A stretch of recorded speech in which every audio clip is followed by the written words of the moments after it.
إن الحمد لله نحمده ونستعينه ونستغفره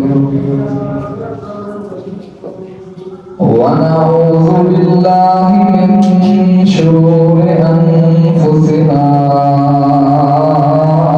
ومن سيئات أعمالنا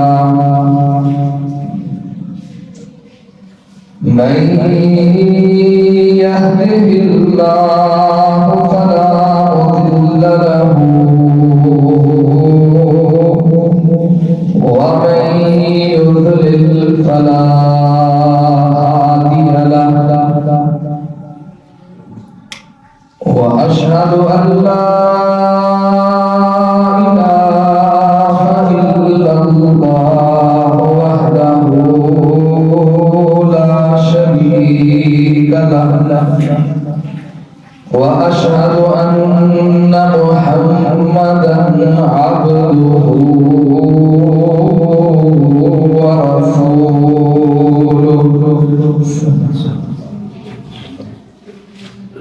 أما بعد فإن أحسن الكلام كلام الله وأحسن الهدي هدي محمد صلى الله عليه وسلم وشر الأمور محدثاتها فإن كل محدثة بدعة وكل بدعة ضلالة وكل ضلالة في النار.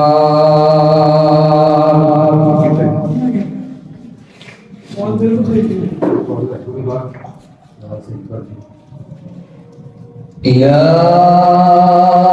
أيها الذين آمنوا اتقوا الله حق تقاته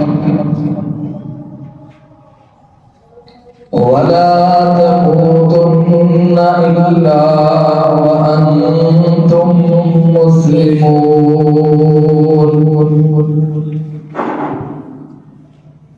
يا أيها الناس اتقوا ربكم الذي خلقكم من نفس واحدة وخلق منها زوجها وبث منهما رجالا كثيرا ونساء واتقوا الله الذي تساءلون به والأرحام إن الله كان عليكم رقيبا. يا أيها الذين آمنوا اتقوا الله وقولوا قولا سديدا يصلح لكم أعمالكم ويغفر لكم ذنوبكم ومن يطع الله ورسوله فقد فاز فوزا عظيما. إن الله وملائكته يصلون على النبي يا أيها الذين آمنوا صلوا عليه وسلموا تسليما. اللهم صل على محمد وعلى آل محمد كما صليت على إبراهيم وعلى آل إبراهيم إنك حميد مجيد.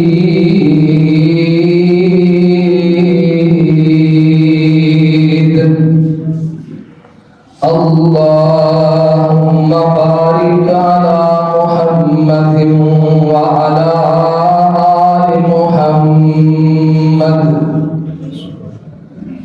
كما باركت على إبراهيم وعلى آل إبراهيم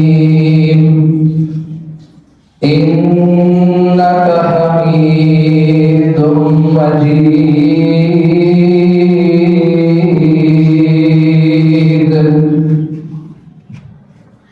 رب اشرح لي صدري ويسر لي أمري واحلل عقدة من لساني يفقهوا قولي واجعل لي وزيرا من أهلي. اللهم انفعنا بما علمتنا وعلمنا ما ينفعنا وزدنا علما. أعوذ بالله السميع العليم من الشيطان الرجيم من همزه ونفخه ونفثه.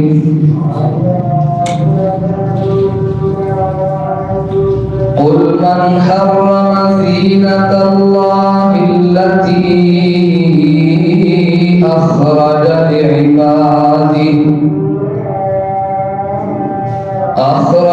لعباده والطيبات من الرزق قل هي للذين آمنوا في الحياة الدنيا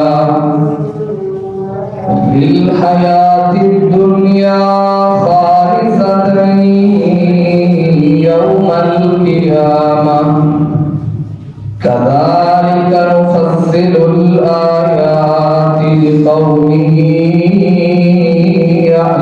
يعلمون. قل إنما حرم ربي الفواحش ما ظهر منها وما بطن والإثم والبغي بغير الحق وأن تشركوا بالله ما لم ينزل به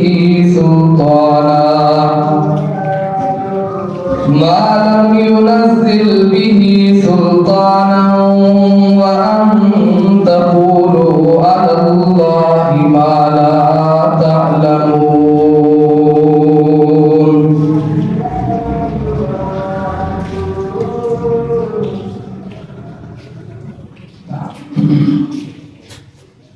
مختصر حمد و ثنا اور درود و سلام کے بعد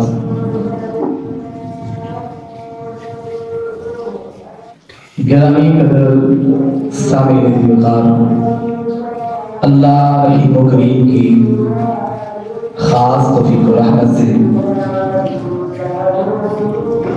آج رمضان المبارک کا تیسرا بابرکت خطبہ جمعہ ہے. دعا فرمائیں اللہ سبحانہ و تعالی ہمارا یہ مل بیٹھنا ہمارے گناہوں کی بخشش کا سبب بنا دے اور جنت الفردوس کے داخلے کا ذریعہ بنا دے. گرامی قدر، جس طرح کے آپ احباب اشتہار پہ دیے ہوئے عنوان سے بخوبی واقف ہوں گے، آج کا یہ عظیم الشان خطبہ جمعہ اسلام میں حلال و حرام کے متعلق ہے۔ رمضان کے مہینے میں مناسب سمجھا کہ اس موضوع پہ بات کی جائے، کیونکہ رمضان کے مہینے میں اس موضوع کو سمجھنا بہت آسان ہو جاتا ہے۔ کیوں کہ جب ہم اللہ کی لگائی ہوئی پابندی کے مطابق صبح سے لے کے شام تک اللہ سے ڈرتے ہوئے اللہ کی رضا کے لیے اس پابندی پہ عمل پیرا ہو جاتے ہیں، چھپ کے ظاہر اکیلے سب کے سامنے کوئی بھی ایسی حرکت کرنے سے گریز کرتے ہیں جس سے ہمارا روزہ ٹوٹ جائے۔ کیوں؟ کیونکہ اللہ اور اس کے رسول جناب محمد صلی اللہ علیہ وسلم نے پابندی لگائی ہے کہ روزے کی حالت میں کھانا پینا نہیں ہے، فضول نہیں بولنا، جھوٹ نہیں بولنا، غیبت نہیں، چغلی نہیں، دیگر اور جو حرام چیزیں ہیں ان سے منع فرمایا ہے، اور زیادہ سے زیادہ کثرت سے اللہ کا ذکر کرنے کی ترغیب دلائی ہے۔ تو اس لیے رمضان کی برکت سے اس موضوع کو سمجھنا انشاءاللہ انتہائی آسان ہو جائے گا۔ اللہ سبحانہ و تعالی ہم سب کو قرآن و سنت کی سچی اور سچی سمجھ عطا فرمائے گا، اور پھر ہم سب کو کما حق عمل پیرا ہونے کی توفیق عطا فرمائے گا۔ رمضان میں روزہ رکھ کر حرام تو درکنار بڑی دور کی بات ہے،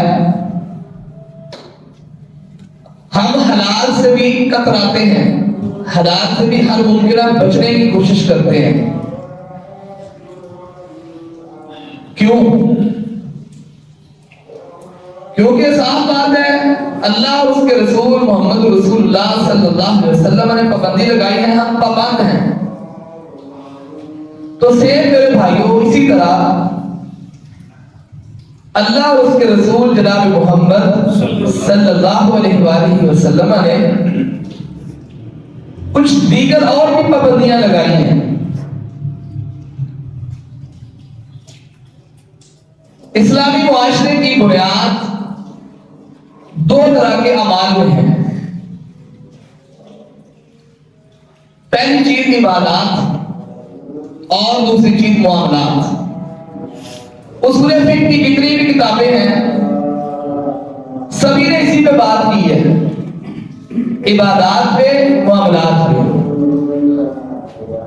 اور قرآن و سنت سے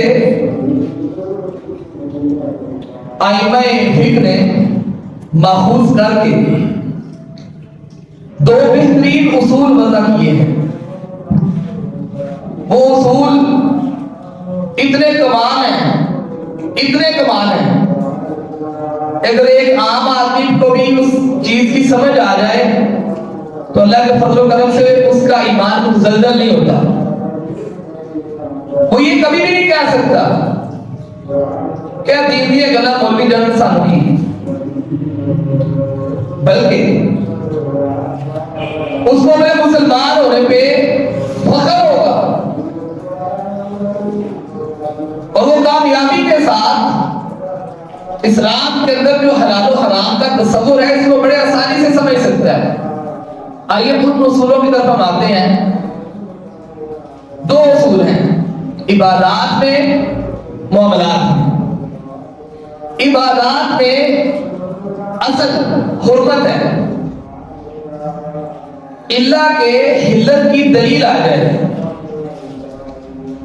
عبادات میں اب کوئی شخص کسی طرح بھی اٹھ جائے، اس کے ذہن میں کچھ بھی آئے کہ میں یوں کر لوں، حرام ہے۔ اصل حرمت ہے، کوئی بندہ اپنی مرضی سے کوئی کام بھی نہیں کر سکتا، عبادات میں کوئی کام بھی اپنی مرضی سے نہیں کر سکتا، ہر چیز کی حرمت ہے، اللہ کے حلت کی، حلال ہونے کی، جائز ہونے کی دلیل آ جائے، یعنی اللہ اور اس کے رسول جناب محمد کریم صلی اللہ علیہ وسلم وہ اشارہ دے دے، وہ نص بھیج دے، وہ حکم صادر فرما دے کہ یہ کام کرنا ہے، یہ دلیل ہے۔ نماز پڑھنی ہے، کیسے پڑھنی ہے، کب پڑھنی ہے، کتنی پڑھنی ہے، اس کے اندر کیا پڑھنا ہے، یہ چیزیں محمد رسول اللہ صلی اللہ علیہ وسلم نے بتا دی ہیں۔ اب کوئی شخص اپنی مرضی سے کہے کہ یہ چیز بھی اچھی ہے، چلو یہ بھی ایڈ کر لی جائے، سجدے ہیں، رکوع ہیں، باقی چیزیں ہیں، وہ کہتے ہیں چلو ثواب بھی ہوتا ہے نا، میں یہ کام کر لوں، حرام ہے۔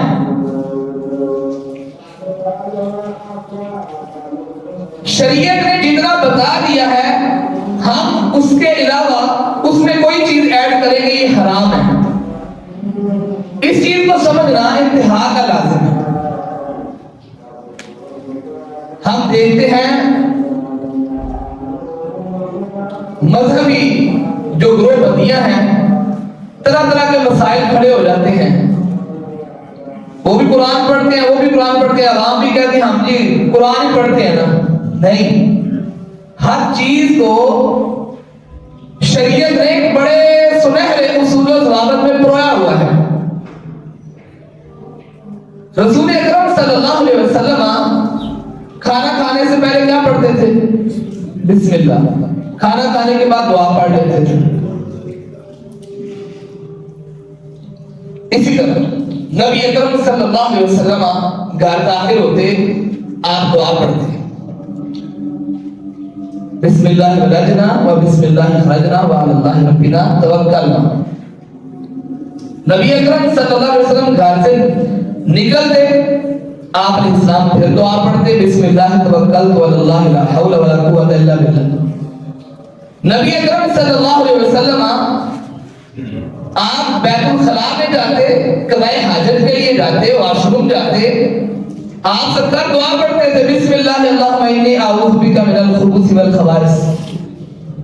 جب آپ فارغ ہوتے غفرانک، یعنی یہ چیزیں آپ کے سامنے کتنی خوبصورت ہیں، یہ نبی اکرم صلی اللہ علیہ وسلم سے بھی ملی ہے، یہ آپ سرکار نے یہ تعلیمات دی ہیں۔ ہر چیز کی، ہر موقع کی ایک دعا ہے۔ جو گھر میں داخل ہونے والے دعا ہے وہ ہم واش روم داخل ہوتے ہوئے نہیں پڑھ سکتے، اور جو واش روم داخل ہونے سے پہلے دعا پڑھی جاتی ہے وہ ہم کھانا کھانے سے پہلے نہیں پڑھ سکتے۔ کیوں؟ جیسے ہی ہے، حالانکہ دعا پڑھیں گے تو ثواب ہونا کہ نہیں؟ باقی سمجھ آ رہی؟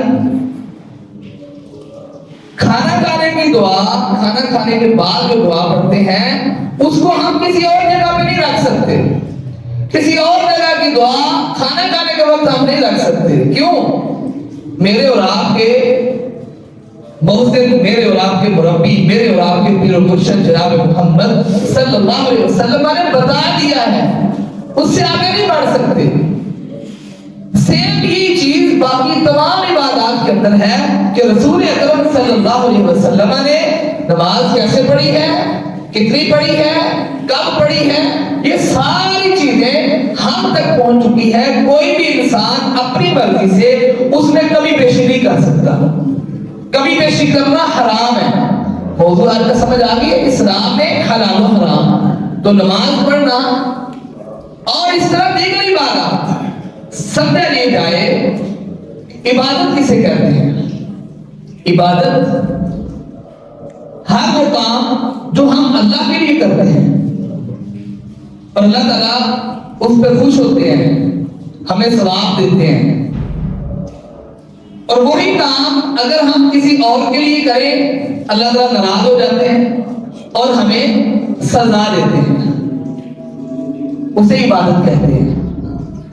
ہر وہ کام جو ہم اپنے خالق و مالک کی رضا کے لیے کریں اور وہ ہم پر راضی ہو جائے، اور پھر وہ کام اگر ہم کسی اور کے لیے کریں تو اللہ سبحانہ و تعالیٰ ناراض ہو جائے اور اس میں پھر مواخذہ کرے، پکڑ کرے، اسے عبادت کہتے ہیں۔ اب عبادات میں میں نے وہ بات بتا دیا آپ کو، اصول بتا دیا ہے، عبادات میں ہر چیز کی حرمت ہے اللہ کے حلت کی دلیل آ جائے۔ کوئی انسان جب تک اللہ اور اس کے رسول نے نہیں بتانا وہ اپنی مرضی سے کوئی کام بھی نہیں کر سکتا۔ جو گئی جب فجر دی نماز دو سننا دو فرض لینا، آج جمعہ چھٹی ہے یا اتوار ہے چھٹی ہے، آج میں کوئی 5-7 کو 10 اور پڑھ لوں ویلا ہی ہے نا، وہ سمجھے میں اس میں تسبیحات زیادہ پڑھوں گا، دعائیں زیادہ پڑھوں گا، قرآن زیادہ پڑھوں گا، درود پاک زیادہ پڑھوں گا۔ درود پاک پڑھنے سے ثواب ہوتا ہے نا، گناہ معاف ہوتے ہیں، درجے بلند ہوتے ہیں، پریشانیاں دور ہوتی ہیں، مشکلات آسان ہوتی ہیں، اللہ تعالیٰ کی رحمتیں اور برکتیں نازل ہوتی ہیں۔ لیکن کب؟ جب جہاں رسول اکرم صلی اللہ علیہ وسلم نے بتایا ہے وہاں پہ پڑھنے سے۔ کوئی شخص نماز میں سجدے میں جا کے درود پاک پڑھنے لگ جائے اور کہے مجھے ثواب ہوگا، تو ثواب تو نہیں ہوگا۔ اب میرے خیال سے آپ کو بات کافی حد تک سمجھ آ گئی ہے۔ عبادات میں جتنی بھی چیزیں ہیں، اب ہم تھوڑا سا غور کریں کہ ہم کتنی چیزیں ایسی ہیں جو اپنے اللہ کے لیے کرتے ہیں اور ہمارا اللہ ہم پہ خوش ہو جاتا ہے۔ نماز میں جو ایک ایک رکن ہے، قیام ہے، رکوع ہے، سجدہ ہے، تشہد ہے، دعائیں ہیں، پھر اس کے علاوہ نماز کے علاوہ نظر و نیاز ہے۔ ہم اللہ کے لیے نظر و نیاز کوئی صدقہ خیرات کرتے ہیں، اللہ تعالیٰ خوش ہوتے ہیں نا۔ اللہ کے لیے ہم قربانی کرتے ہیں، ذبح کرتے ہیں، قل ان صلاتی و نسکی و محیای و مماتی للہ رب العالمین۔ ہماری قربانی ہم قربانی کرتے ہیں اللہ کے رضا کے لیے۔ ہم دعا کرتے ہیں، الدعاء هو العبادہ، دعا ہی عبادت ہے۔ اب یہ جو ہم دعا کرتے ہیں یہ اللہ سے کرتے ہیں، اللہ تعالیٰ خوش ہوتے ہیں۔ پھر اس کے ساتھ کوئی چیز ذبح کرتے ہیں اللہ کے لیے، اللہ سے ہم محبت کرتے ہیں، اللہ تعالیٰ خوش ہوتے ہیں کہ نہیں؟ اللہ سے امید وابستہ رکھنا کہ میرے اللہ میرا تو ہی مشکل کشا ہے، حاجت روا ہے، بگڑی بنانے والا ہے، میرے اللہ میں دنیا سے تنگ آ گیا ہوں، میرا تو ہی ایک سہارا ہے، دنیا کے نظاموں سے تنگ آ گیا ہوں، دنیا کی چلاکیوں سے تنگ آ گیا ہوں، میرے اللہ میرا تو فقط کوئی سہارا ہے۔ اللہ سے امید لگا لینا، اللہ تعالیٰ خوش ہوتے ہیں، خوش ہوتے ہیں ثواب کی۔ یہ ہم رمضان کے بارے میں جو ہم احادیث پڑھتے ہیں کیا ہے؟ من قام رمضان ایمانا واحتسابا غفر له ما تقدم من ذنبه۔ جو شخص ایمان کی حالت میں اور احتساب کے نیت سے، ثواب کی نیت سے وہ رمضان میں پورا مہینہ قیام کرتا ہے، اللہ تعالیٰ اس کے سارے گناہوں کو معاف کر دیں گے۔ چھوٹے جتنے بھی گناہ ہیں نا، صغیرہ گناہ سارے اللہ معاف کر دیں گے۔ اسی طرح جو آدمی روزے رکھتا ہے ایکسٹرا بونس ہے، بڑے گناہ تو معافی سے اللہ نے معاف کرنے ہی ہے نا، چھوٹے جو بندے کو پتہ ہی نہیں ہوتا، اللہ تعالیٰ رمضان کی برکت سے، روزوں کی برکت سے وہ بھی معاف کر دیتے ہیں۔ یعنی اللہ سے حسن ظن رکھنا، اللہ سے آس اور امید وابستہ رکھنا یہ عبادت ہے، کیونکہ اللہ خوش ہوتے ہیں۔ اب جتنی بھی یہ چیزیں ہیں جن سے اللہ خوش ہوتے ہیں، محبت کرنا، دعا کرنا، ذبح کرنا، نظر و نیاز دینا، کوئی چیز بھی اللہ کے راستے میں خرچ کرنا، اللہ تعالیٰ کی رضا کے لیے اللہ خوش ہوتے ہیں۔ اگر وہی کام میرے بھائیوں کسی اور کے لیے اللہ کے علاوہ مخلوق کے لیے کیا جائے، اللہ اکیلا ہے باقی ساری مخلوق ہے، اللہ اکیلا ہے باقی ساری مخلوق ہے، اس میں فرشتے بھی ہیں، اس میں انبیاء بھی ہیں، اس میں اولیاء بھی ہیں، اس میں صلحاء بھی ہیں، اس میں اور بھی بڑی چیزیں ہیں۔ اللہ کے سوا کسی کے لیے بھی یہ عمل کرنا، اللہ کے سوا کسی اور کے لیے عمل کرنا، اللہ تعالیٰ ناراض ہو جاتے ہیں۔ گناہگار انسان ہوتا ہے، قیامت والے دن عذاب ہونا ہے۔ اب سمجھ آ گئی عبادت کسے کہتے ہیں؟ ہاں، تو جتنی بھی یہ چیزیں ہیں جو ہم اللہ کے لیے کرتے ہیں، انسان کے لیے، مخلوق کے لیے کی جائے تو یہ شرک ہے، اور یہ ہمارے اسلام میں یہ چیزیں حرام ہیں۔ اچھا، پھر اللہ کی جو صفات ہیں، اللہ کے جو پیارے پیارے نام ہیں، جن کا واسطہ دے کے میرے اور آپ کے آقا مولا جناب محمد صلی اللہ علیہ وسلم نے فرمایا ہے جو بندہ اللہ کو اللہ کے ناموں کا واسطہ دے کے سوال کرتا ہے اللہ تعالیٰ اس کو پکا ہے، پکی بات ہے، اللہ تعالیٰ جو مانگتا ہے دے دیتے ہیں۔ تو دعا پوری نہیں آتی ہے تو تسی اے کہہ سکتے ہو یا اللہ یا ربا یا رحمان یا رحیم یا ذل جلال والاکرام یا مولا، یعنی اس طرح کے جتنے نام آپ کو آتے ہیں نا، یہ نام لے کے کہو اللہ میں پریشان ہاں، میں بیمار ہاں، مقروض ہاں، جڑی بھی پریشانی ہے اللہ تعالیٰ اپنے رحمت دور کریں گے۔ کیوں؟ نبی اکرم صلی اللہ علیہ وسلم نے ارشاد فرمایا ہے اللہ کو اللہ کے ناموں کا واسطہ دے کے مانگنا۔ اب وہی صفتیں، وہی معاملات، وہی اللہ کے جو کام ہیں، وہی اللہ کے جو نام ہیں وہ مخلوق میں ڈال دیے جائیں، اشارتاً ڈال دیے جائیں، کسی اور طریقے سے ڈال دیے جائیں، نام لے کے ڈال دیے جائیں، اللہ کی صفات اللہ کی مخلوق کو دے دینا یہ شرک ہے اور اسلام میں حرام ہے۔ سمجھ آ گئی بات؟ اچھا، اس کے علاوہ ہم دوسری طرف چلتے ہیں۔ نبی اکرم صلی اللہ علیہ وسلم کی ذات مبارکہ ہے ہمارے پاس۔ نبی اکرم صلی اللہ علیہ وسلم اللہ کے پیغمبر ہیں، اللہ کے حبیب ہیں، اللہ کے خلیل ہیں۔ اب نبی اکرم صلی اللہ علیہ وسلم دین لے کے، شریعت لے کے ہم تک پہنچانے والے ہیں۔ اب رسول اکرم صلی اللہ علیہ وسلم کا جو مقام اور مرتبہ ہے، اگر کوئی شخص ان کا مقام، ان کا مرتبہ، ان کا عہدہ، ان کی ڈیوٹی کسی اور کو دے دے، کسی اور کو دے دے، نبی علیہ السلام کی ڈیوٹی، آپ کا عہدہ، آپ کا مقام اور مرتبہ کسی اور کو دے دے، یہ بھی شرک پھر رسالہ ہے، رسالت میں شرک ہے۔ جس طرح اللہ کی ذات میں شرک کرنے سے اللہ نے معاف نہیں کرنا، اسی طرح رسول اکرم صلی اللہ علیہ وسلم کی ذات گرامی ہے، جو بندہ شرک سے رسالت کرتا ہے اللہ نے اس کو بھی معاف نہیں کرنا۔ اسے کہتے ہیں بدعت، جو اسلام میں حرام ہے۔ نبی اکرم صلی اللہ علیہ وسلم کا فرمان گرامی ہے، صحیح بخاری کی روایت ہے، آپ فرماتے ہیں من احدث فی امرنا ھذا لیس ما لیس منہ فہو رد۔ جو کوئی آدمی ہمارے دین کے اندر کوئی بھی نیا کام کرتا ہے جس کے اوپر ہماری مہر نہیں ہے، ہمارا حکم نہیں ہے، وہ مردود ہے، وہ رد کیا ہوا ہے۔ من احدث فی امر، یہ حدث سے محدثہ ہے بدعت۔ رسول اکرم صلی اللہ علیہ وسلم نے اس کی خود تعریف فرمائی۔ دین کے اندر کوئی بھی، دین کے اندر کوئی بھی کام، دین کے اندر کوئی بھی اضافہ جس کا نبی اکرم صلی اللہ علیہ وسلم سے کوئی تعلق نہ ہو، آپ کی مہر نہ ہو، کوئی نیا کام کوئی بھی نکال لے، یہ بدعت ہے اور ایسا کرنا اسلام میں حرام ہے۔ صحیح مسلم کی ایک روایت ہے، بڑی معروف حدیث ہے، جسے ہمیں حدیث جبریل کہتے ہیں علیہ السلام، حدیث جبریل۔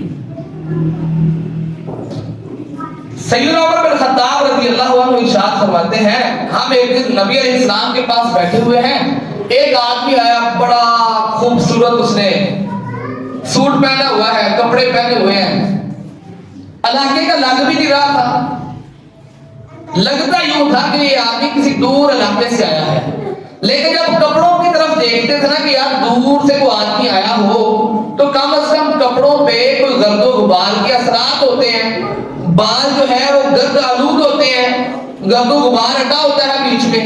کہتے ہیں یار ایسی چیز، ہم بڑے حیران تھے کہ یہ بندہ ہمارے علاقے کا بھی نہیں ہے، کسی کے گھر ادھر مہمان بھی نہیں آیا، بڑے خوبصورت کپڑے پہنے ہیں سفید کلر کے، اور پھر بڑے اچھے بال ہیں، کوئی گرد و غبار نہیں۔ کہتے ہیں ہم بڑے حیران ہوئے، نبی علیہ السلام کے پاس آ کے بیٹھ گیا اور سوال کرتا ہے، عرض کرتا ہے کہ یا رسول اللہ صلی اللہ علیہ وسلم مل اسلام، اسلام کیا ہے؟ نبی علیہ السلام نے فرمایا ان تعبد اللہ، ان تشهد ان لا الہ الا اللہ وان محمدا عبدہ ورسولہ واقام الصلاۃ وایتاء الزکاۃ والحج البیت وصوم رمضان او کما قال علیہ السلام۔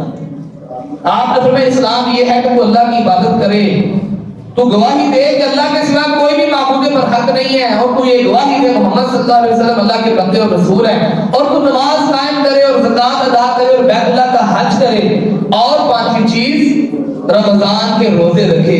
یہ اسلام ہے، اسلام کی بنیاد ہے۔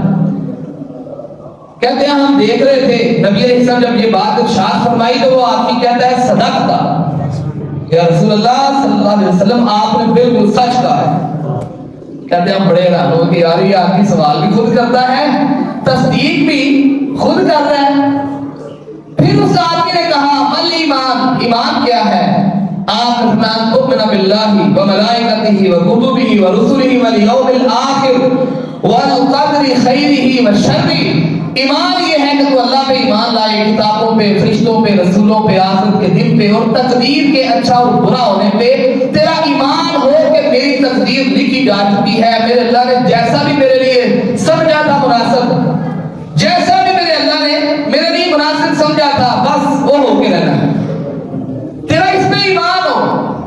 نبی علیہ السلام نے جب یہ بات ارشاد فرمائی تو کہتے ہیں اس نے کہا صدقت یا رسول اللہ، آپ نے بالکل سچ کہا۔ کہتے ہیں ہم اور حیران ہو گئے۔ اس آدمی نے تیسری بات کہی مل احسان، احسان کیا ہے؟ نبی اکرم صلی اللہ علیہ وسلم نے ارشاد فرمایا ان تعبد اللہ کأنک تراہ فإن لم تکن تراہ فإنہ یراک۔ تو اللہ کی اس قدر عمدگی سے عبادت کرے، اس قدر ذوق اور شوق کے ساتھ اللہ کی عبادت کرے کہ جیسے تو اپنی آنکھوں سے اللہ کو دیکھ رہا ہے۔ لیکن اگر تیرے دل میں یہ خیال نہ آئے کہ تو اپنے اللہ کو دیکھ رہا ہے، کم از کم تیرے دل میں یہ خیال لازمی آئے کہ تیرا اللہ تجھے دیکھ رہا ہے۔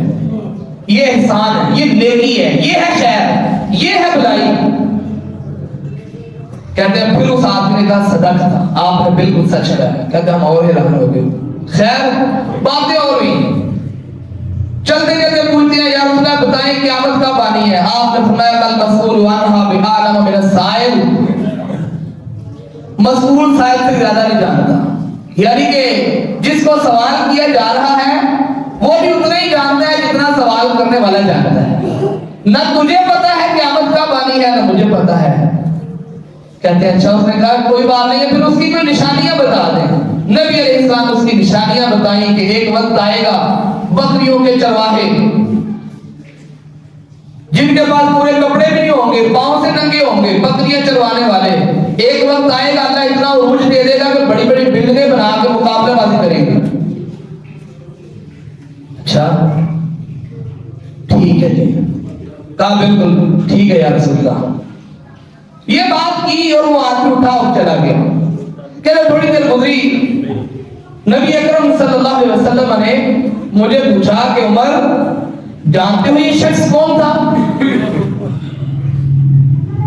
عمر جانتے ہو یہ شخص کون تھا؟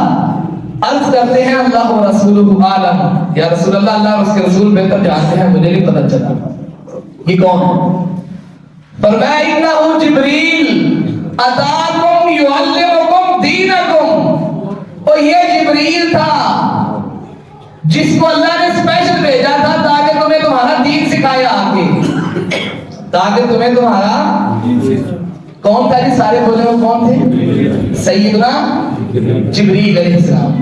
یہ صحیح مسلم کی روایت ہے۔ اب تھوڑے چند لمحوں کے لیے مجھے ایک بات کا آپ نے جواب دینا ہے، تھوڑا سا سوچیں۔ اگر سیدنا جبریل خود آتے، آگے باہر کھڑے ہو جاتے، کسی چوٹی پہ کھڑے ہو جاتے، ٹیلے پہ کھڑے ہو جاتے، اور صحابہ کرام کو مخاطب کر کہتے لوگوں کو کہتے ہو میں جبریل ہوں، میں وہی بھی تمہارے پیغمبر پہ وحی لے کے آتا ہوں، پہلے نبیوں میں میں ہی وحی لے کے آتا تھا۔ تو اللہ نے یہ کہا ہے کہ ایمان یہ ہے، اسلام یہ ہے، احسان یہ ہے، قیامت کی نشانیاں یہ ہے۔ اگر سیدنا جبریل آ کے ایک لمحے کے لیے سوچے نا، بالفرض اگر وہ آ کے کسی ٹیلے پہ، بازار پہ، چوک میں کھڑے ہو کے یہ بات کہتے کہ میں جبریل ہوں اور میں تمہیں تمہارا دین سکھانے کے لیے آیا ہوں، میں نے دسو کو بندہ یقین کرنے واسطے تیار ہوئے گا؟ سارے بولو ذرا اجنبی بات ہے، ایک لمحے کے لیے بھی نہیں بھائی۔ کیوں نہیں بھائی؟ میں آپ سے سوال کیوں نہیں ہوں؟ کیونکہ جبریل علیہ السلام بھی جانتے تھے کہ میں جتنا مرضی بھی کہہ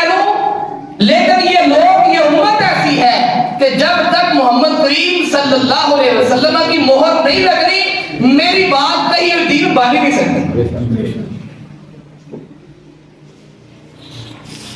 اگر نبی اکرم صلی اللہ علیہ وسلم کی کرسی، آپ کا عہدہ، آپ کا مقام، آپ کا مرتبہ، آپ کی ڈیوٹی اگر کسی اور شخص کے سپرد کر دی جائے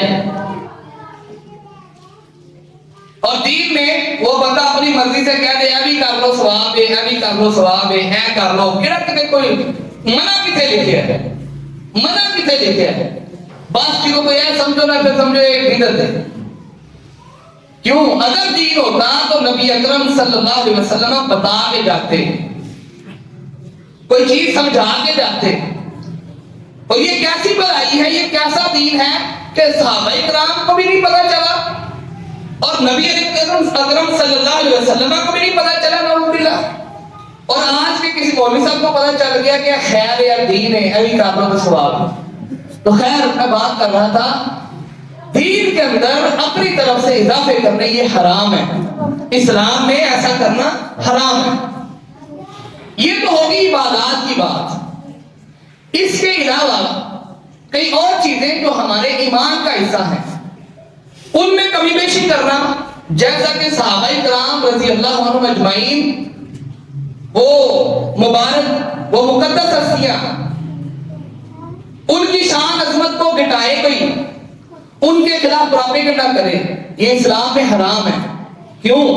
سب سے بہترین اور سب سے اول مومنین وہی تھے جن کو اللہ ڈائریکٹ کہہ رہا تھا یا ایھا الذین آمنو، اے ایمان والو، ایسے کرو، ایسے نہ کرو، ایسے نہ کرو.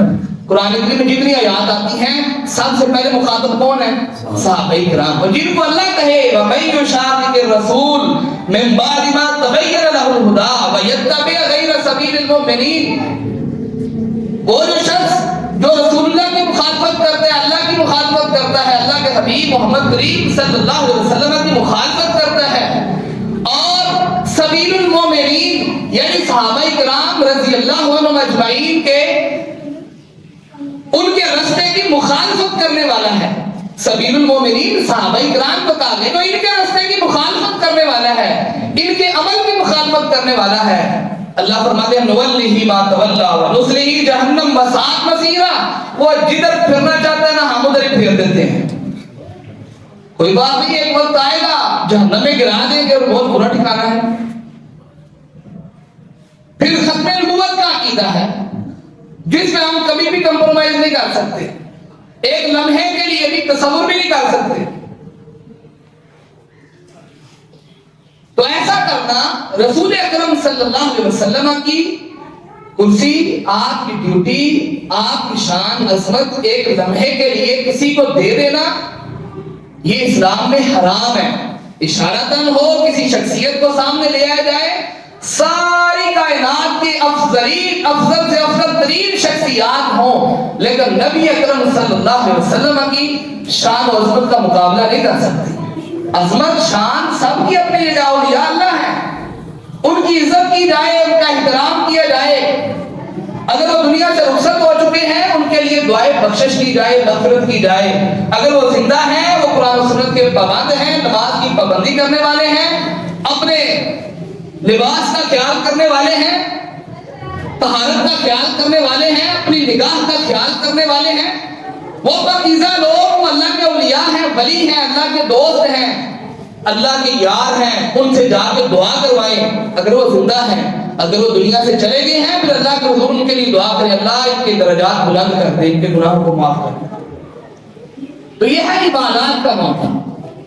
اب آتے ہیں ہم معاملات کی طرف. چند لمحوں میں انشاءاللہ پھر کبھی موقع ملا تو یہ موضوع ہم نے لازمی رکھنا ہے کہ معاملات میں حرام کتنی چیزیں ہیں. تو خیر اشارتاً اور بہت اختصار کے ساتھ ذکر کر دیتا ہوں. باقی چیزیں جن کا تعلق ہمارے معاملات کے ساتھ ہے. اب معاملات میں کیا چیزیں آتی ہیں؟ کھانے پینے کی چیزیں آتی ہیں. کھانے پینے کی معاملات میں اصل حلت ہے، سارے کھانے حلال ہیں، سارے جانور حلال ہیں، سارے پرندے حلال ہیں، سارے مشروبات پینے والی چیزیں جو ہیں حلال ہیں، اللہ کے حرمت کی دلیل آ جائے، اللہ اور اس کا رسول فرما دیں فلاں چیز نہیں کھانی، فلاں جام نہیں پینا، فلاں مشروب نہیں پینا، فلاں لباس نہیں پہننا. سمجھ آ گئی گل؟ عبادات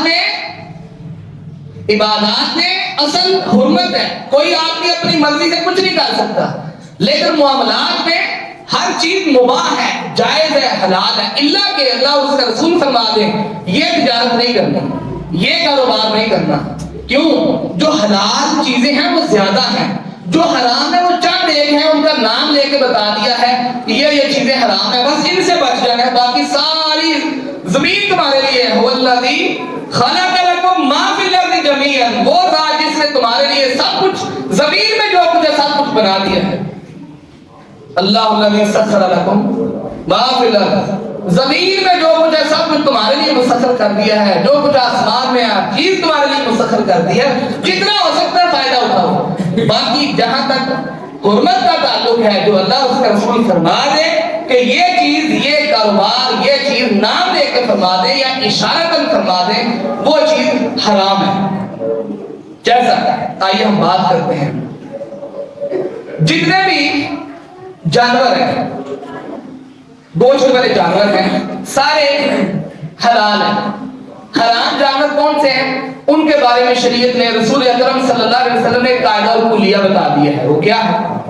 آپ نے فرمایا جتنے جانور پنجے کے ساتھ شکار کرتے ہیں، جتنے جانور پنجے سے شکار کرتے ہیں، کوئی چیز پنجے سے پکڑتے ہیں، پرندہ اڑتا آ رہا ہے پنجے سے کوئی چیز اٹھا لیتا ہے، جپٹ لیتا ہے، پنجے سے شکار کرنے والے سارے حرام ہیں.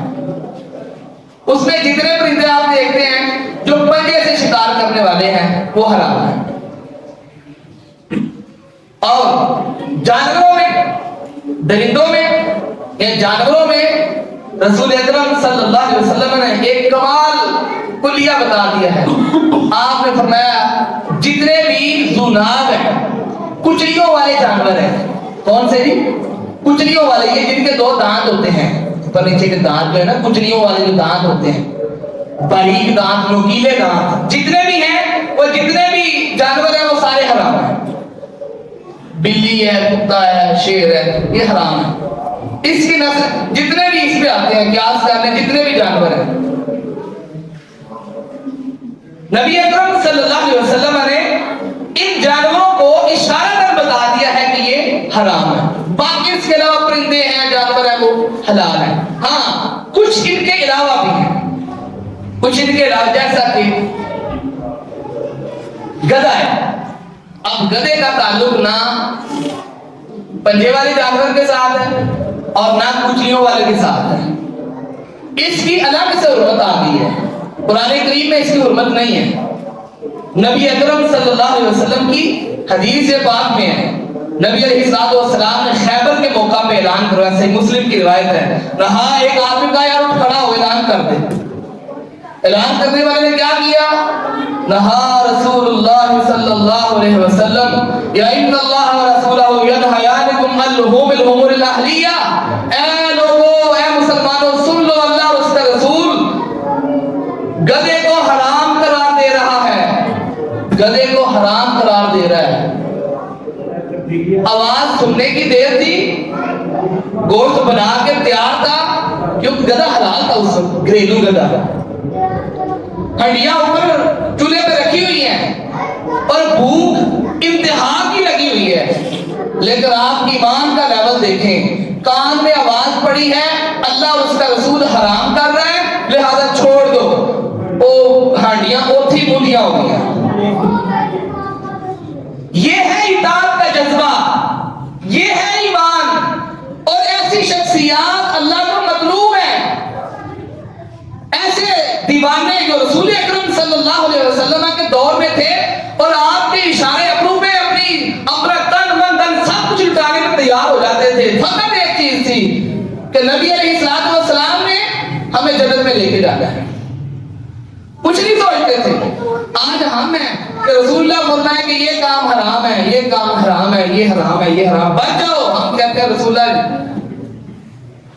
اس میں ہمارے لیے بڑے فائدے ہیں، یہ ہے وہ ہے، روزی روٹی لگی ہوئی ہے. تو یہی کہتے ہیں نا، روزی روٹی لگی ہوئی ہے، بچیاں کا رزق لگیا ہوا ہے. کتنے لوگ کام پہ کر دے رہے تھے، ہاں بڑے ہیلے اور بہانے تراشتے ہیں، اور رسول اکرم صلی اللہ علیہ وسلم نے اعلان کروایا ہے غذا حرام ہو گیا ہے، کسی نے اس کے بعد کبھی ذکر ہی نہیں کیا ہے کہ چلو اسرا جڑا ہون پکایا تو کھا لیے نا، بھوک بڑی تخیر دی ہے۔ قرآن کریم تو انہوں نے آتا جنا تو کہہ سکتے ہیں نا کہ ادھر ہی مرنے پہ آئے تھے تو وہ سور بھی ہوئے تھے اس ٹائم جائز ہے، لیکن نہیں، نبی اکرم صلی اللہ علیہ وسلم کا فرمان آ گیا چھوڑ دو، بس اگلی بات ہی نہیں ہے۔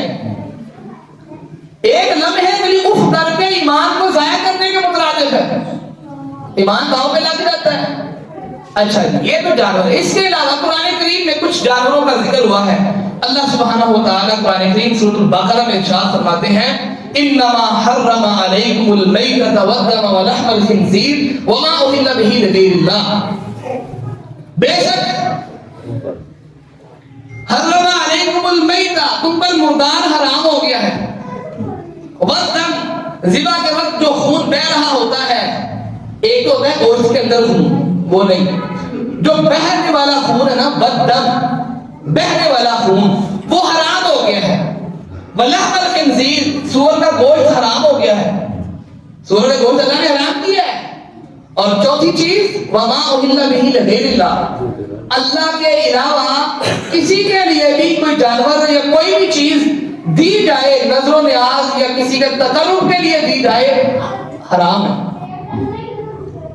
اللہ کے علاوہ کسی کے تقرب کے لیے کہ میں کام کرنے لگا تو فلانی سرکار میں راضی ہو جائے کہ کام جو برکت پھیلے گی، یہ ہو جائے گا، وہ ہو جائے گا، لوگ منہ سے تو کہتے ہیں اللہ کے نام سے دیتی ہے، تقرب کے لیے بھی کوئی چیز ہوتی ہے کہ اتھی جا کے دینی ہے، دیکھ تو پھر ہی گل بننی ہے، تقرب کے لیے دینا۔ اللہ فرماتے ہیں وما اہل بہ لغیر اللہ، کفار مکہ کیا کرتے تھے، وہ جب کسی جانور کو اپنے بتوں کے نام پہ جب وہ اونچی آواز سے آواز لگا دیا کرتے تھے کہ علی فلانے کے نام پہ ہی چھاڑ دیں، قرآن کریم میں ذکر ہے صاحبہ حامہ، وہ کہہ دیتے تھے کہ علی فلانے سرکار جڑی نے ساڈی اسی انہوں نے نام پہ دے رہے، اللہ کو وہ بھی مانتے تھے، لیکن وہ کہتے تھے کوئی بات نہیں، یہ ہم تقرب قرب حاصل کر رہے ہیں، اللہ نے منع کر دیا ہے، رسول اللہ نے منع کر دیا ہے، اللہ کی مخلوق کسی اور کے لیے، کسی اور کے در پہ، کسی اور کی تقرب کے لیے نہیں قربان کی جا سکتی۔ تو خیر اس کے علاوہ یہ چار کے علاوہ بھی سورۃ المائدہ میں اللہ سبحانہ و تعالیٰ نے کچھ جانوروں کا مزید ذکر کیا ہے۔ حرمت علیکم المیتہ، حرمت علیکم المیتہ، اللہ نے تمہارے اوپر حرام کر دیا ہے مردار گوشت سور کا، دیگر اور چیزیں، اس کے ساتھ کچھ ایکسٹرا جانداروں کا ذکر اللہ نے کیا ہے۔ جاندار کو بکری تھی حلال تھا، جانور اونٹ تھا حلال تھا، لیکن کچھ کام اس کے ساتھ ایسا ہو گیا ہے جس کی وجہ سے وہ بھی حرام ہو گیا ہے۔ وہ کیا ہے؟ الموقوذہ والمتردیہ والنطیحہ، اگر کسی کوئی جانور گلا ڈھونڈ کے مر گیا ہے وہ حرام ہو گیا ہے، مردار میں آ گیا ہے۔ اگر کوئی اونچائی سے نیچے گرا ہے وہ مردار میں آ گیا ہے، یہ مزید ایکسپلینیشن ہو گئی ہے۔ اگر کسی کو سینگ لگ گیا ہے وہ مر گیا ہے، حرام ہو گیا ہے، مردار میں آ گیا۔ اور اس کے علاوہ اللہ سبحانہ و تعالیٰ اگلی بات ایک اور کی ہے، وما ذبح علی النصب، اور جو آستانوں کے اوپر جا کے نصب، جہاں پہ لوگ اپنی چیزیں نصب کر دیا کرتے تھے، یا کوئی پتھر نصب کر دیا، یا کوئی درخت اگ گیا، یا کسی کا کوئی مجسمہ بنا دیا جاتا دور جاہلیت میں، تو وہاں پہ بھی جا کے کوئی چیز ذبح نہیں کی جا سکتی۔ ایک صحابی آئے، یا رسول اللہ صلی اللہ علیہ وسلم میں نے ایک منت مانی ہوئی تھی۔ کیا منت تھی؟ یا رسول اللہ میں نے منت مانی تھی میرا فلاں کام ہو جائے گا نا تو میں بوانا نامی جگہ پہ جا کے اونٹ ذبح کروں گا۔ بوانا نامی جگہ کوئی جگہ تھی، آپ سرکار علیہ السلام نے فرمایا اچھا مجھے یہ پہلے یہ بتاؤ کیا وہاں کوئی دور جاہلیت کے میلوں میں سے میلہ لگتا تھا؟ چکر لگا کے یا رسول میلہ نہیں لگتا ہے، ٹھیک ہے۔ وہاں پہ کوئی جاہلیت کے بتوں میں کوئی بت تھا، کوئی قبر، کوئی ٹھیری، کوئی اور چیز وہاں پہ تھی، کوئی بت تھا وہاں پہ؟ چکر لگا یا رسول نہیں، عام ایک جگہ تھی، وہاں سے لوگ کوئی فیض تو نہیں دے رہے، کوئی تقرب تو نہیں حاصل کر رہے تھے، چکر لگا یا رسول نہیں ہے میری کوئی گل، فرمایا جاؤ جا کے اپنی نظر پوری کرو۔ اللہ کے رسول محمد کریم صلی اللہ علیہ وسلم نے اتنا بڑا احسان کیا ہے اپنی امت پہ، چھوٹی چھوٹی چیزیں جن کی وجہ سے امتی پہلے انہیں گناہگار نے تو ہونے چھوٹے موٹے عمل نہ وہی برباد ہو جاتے تھے، کتنی زیادتی سی۔ نبی علیہ السلام نے وہ رستے بتا دیے ہیں، میرے امتیوں ایسا راہ نہیں جانا، یہ حرام رستہ ہے، اس طرف نہیں جانا، یہ حرام ہے۔ اور یہ بات واضح طور پہ ارشاد فرما دی، الحلال بین والحرام بین، حلال بھی واضح ہے، حرام بھی واضح ہے۔ تیسری چیز رسول اللہ نے فرمائی، وَبَيْنَهُمَا الْمُشْتَبِهَاتُ او کما قال علیہ السلام، فرمایا حلال اور حرام کے بیچ میں ایک تیسرا رستہ ہے جو مشتبہات ہیں، شبہ والی چیزیں ہیں، شکوک و شبہات والی چیزیں ہیں، پتہ نہیں حلال ہے پتہ نہیں حرام ہے، جائز ہے ناجائز کی ہے۔ فرمایا کچھ ایسی چیزیں بھی ہیں اللہ نے بہتر سمجھا ہے، ان کے بارے میں واضح طور پہ نہیں بتایا، امتحان تھا۔